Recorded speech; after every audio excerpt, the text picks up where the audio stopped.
Alright, so I'm starting off this video with a little bit of installation of some stuff on the inside of the truck. I got the dash in, the gauge cluster in, pretty much all the wiring and stuff like that is done inside the truck.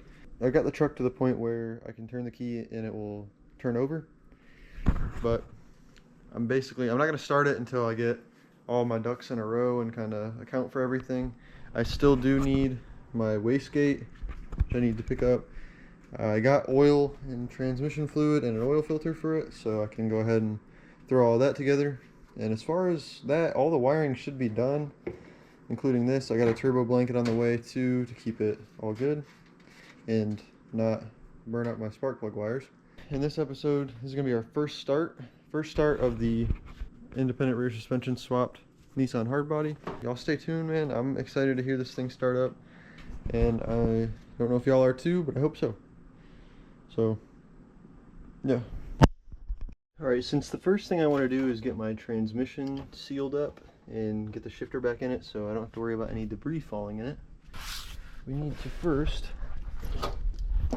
fill the transmission, which requires us to take off this small plug right here that you can probably barely see. It's right here, the plug. What you'll do is you'll get the vehicle level, you'll take off that side plug, and then whenever you go to fill the transmission fluid, you basically just fill it in the shifter hole until fluid starts to leak out of the side. That's how you know your transmission is full. Alright, now that we got this plug out, we go to the top and start filling it up. And once your fluid's dripping onto the ground, or in my case, I put this jug back under here so I can catch as much of it as I can. Let's go ahead and pop that plug back in.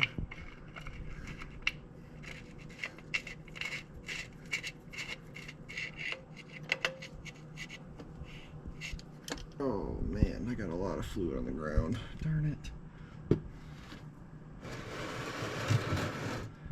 Well, wasted gear oil, but it is what it is.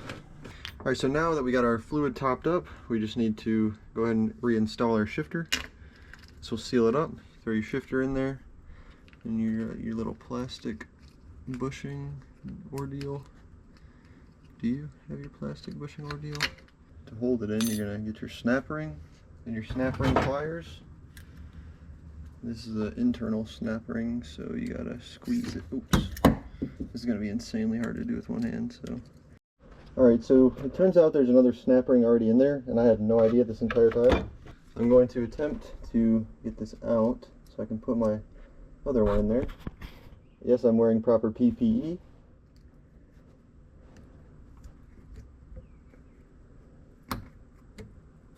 Holy crap, dude, I'm scared. This thing's about to jump out at me, bro, I can just tell. I was wondering why. I know I got a better. There we go.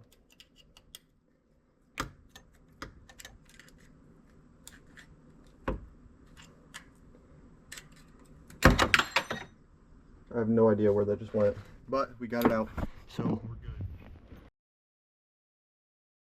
Ring. Start by separating the turns. I gotta watch a video because I don't know how to install this. Apparently I wasn't supposed to take it out. I don't know if I filmed that, but it holds in this cup. The ring is secure when it's fully in the groove. Supposed to keep that in, but anyways, we live and we learn. Alright, so we fixed our oopsie. We got the snap ring back in. We got pretty much everything back in. I had this flipped upside down, the little plastic piece, so that's why it wasn't lined up right. But anyways, now we throw this piece back in. This short shifter kit I got from a 240, so I don't know what purpose this serves, but I'll just throw it in there anyways. And then we got a little rubber boot somewhere. Just gotta slip that on. Put this in place.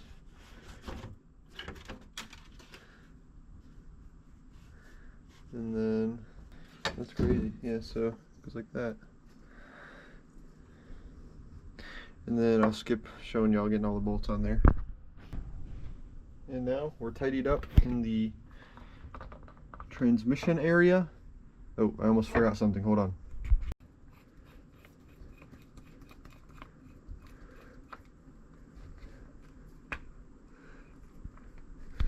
Alright, now we're done.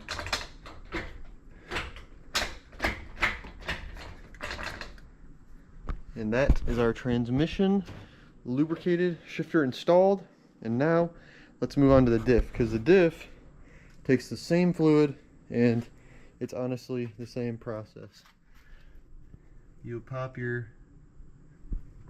little fill plug right there, and then you'll fill it up until it drains out of the side of the fill plug area.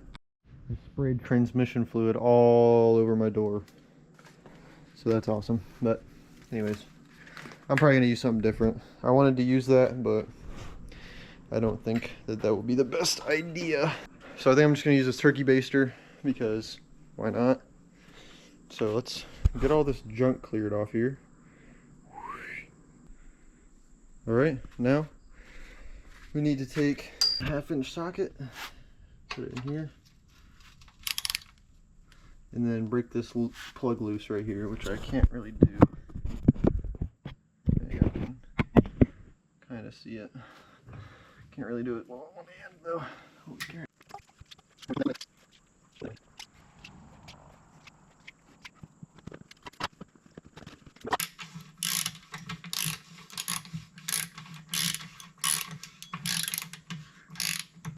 Alright, and with that, our diff and our transmission are full of fluid, ready to go. So that just leaves one more thing, and it is our engine. But it's just like, yeah. Alright, I'm taking a break from the oil change because I'm really excited about the wastegate. So this is what it is essentially. Your exhaust air will come through here, and then there's your boost reference will give it a certain pressure reading to open like a spring diaphragm in here and open this piston and let the exhaust air escape through this hole. Alright, got this all ready to go. Got the gasket on there, the bolts, and I had to add these split lock washers that didn't come with it, but I had some laying around, so I figured I might as well just use them. Now let's get this on here.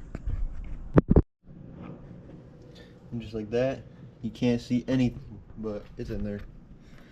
So now we have our boost control. We just need a way to control our boost control. Alright, very temporary boost reference is just this line running off of the intake manifold right here. I don't know if I'm going to have any vacuum leaks, because there's a lot of vacuum lines deleted off this thing, but we'll find out when we get there. See if the idle is garbage or not, but basically now we just need to pull the charge pipes off and clean them out, and then we also need to put oil in the motor and let it cycle through, let us get some oil to our turbo, and then we should be ready to fire this thing up today, so I'm happy about that.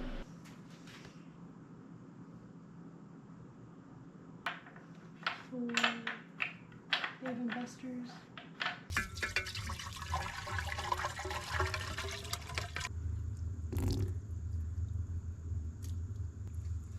Got a little hole there. I have to patch that up real quick. Okay, so now we got to crank the engine over so we can get some oil up through to the pressure line, the feed line for the turbo.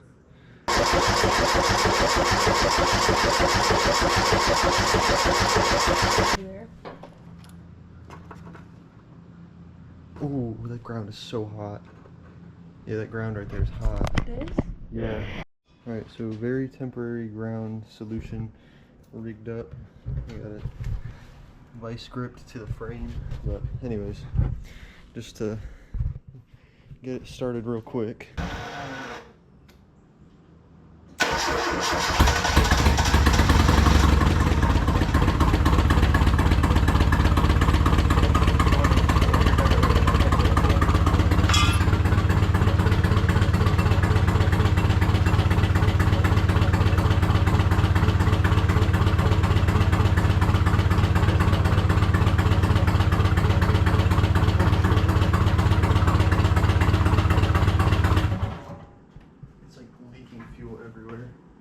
Where? Why is there fuel coming through here?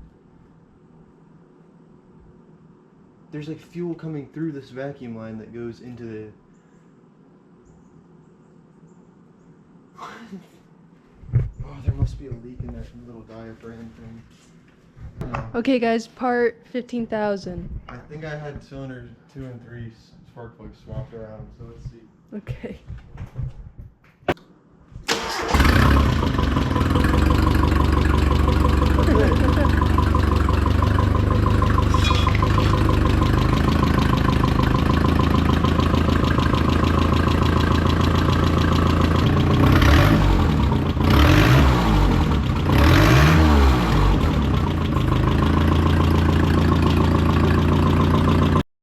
Alright y'all, so as y'all saw in the last clip, we got this thing started for the first time. Sounds pretty good, sounds pretty alright.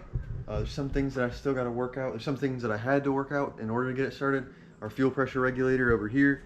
I'm not gonna lie, I pulled it apart when I first got it because, you know, I like to see like all the little mechanics and stuff. But I pulled it apart when I first got it and I put it back together wrong. But you know, it is what it is. We fixed it. We got it working right. We got the fuel pressure set, a base of 40 some odd PSI. I have to look at what the factory standard is, but it was misfiring like crazy. And I had cylinder 2 and 3 swapped around because I thought, because like look at the length of them. This looks like it belongs right here, and this looks like it belongs right there. But you know, I just didn't read it right. So, anyways, we got that, you know, put in there, and it works pretty nice. So now, of course, there's some things that we got to do before we take it for the first drive. I appreciate y'all for watching. Thank y'all for sticking around.